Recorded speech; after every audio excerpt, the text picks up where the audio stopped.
there was a couple from my former parish, St. John's in Leonia, that I got to know really well. An older couple, Jack and Rita. They would always come to the 5 o'clock Mass on a Saturday and get there maybe about an hour ahead of time. And if I had that Mass, I would go over to church early and get things set up. And we'd talk for a while. Jack would always ask the same question, how you doing? And he wanted to really know.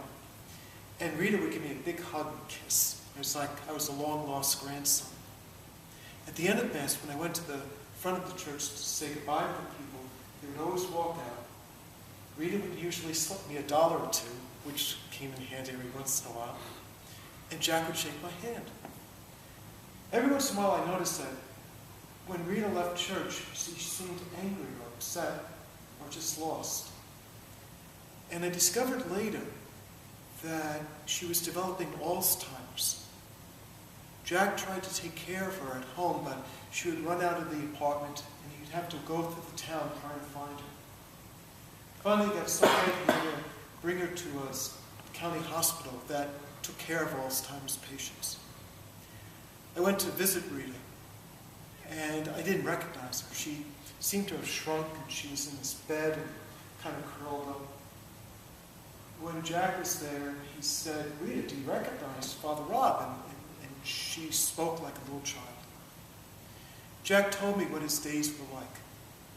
He would go there after having breakfast in his apartment, make sure that she ate breakfast. Then they'd talk for a bit, watch television. Jack brought his rosary so he would pray it. Then when lunch came, Jack would feed her. After she dozed off after lunch, then Jack might get his own lunch or just walk around a bit before coming back, watching television with her. Then when dinner came, he fed her, made sure she was clean, and he'd go home. That was Jack's life until Rita died. There's another story of a woman who went to hear a man speak about the importance of love and family. And after the talk was over with, she went up to him. And she said, I have a teenage son who literally hates me. I've done everything you said, and I get nothing back from him. And she said to him, or he said to her, lady, if you're going to love someone, you have to be willing to take an awful lot of garbage. The gospel starts on such a dark note. John's arrested, the cousin of Jesus. It's unjust. He was merely speaking the truth out of love. Because unless the truth was heard, how could Herod have the possibility of conversion? So John risked out of love. And what did he get? Prison. An execution.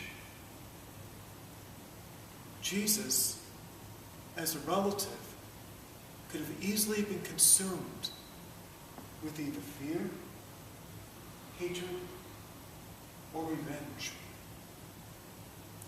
It's no wonder that Matthew brings out in this gospel the struggle between light and darkness, death and life. And in the situation of darkness that Jesus himself personally encounters, he preaches kingdom. Yes, there is darkness, there is evil, and there is injustice. But God's kingdom, his Father's reign, is breaking into the world. And even in the face of a government that can be tyrannical, even in the face of people trying to reach out to bring hope and encountering suffering, God's reign will win out.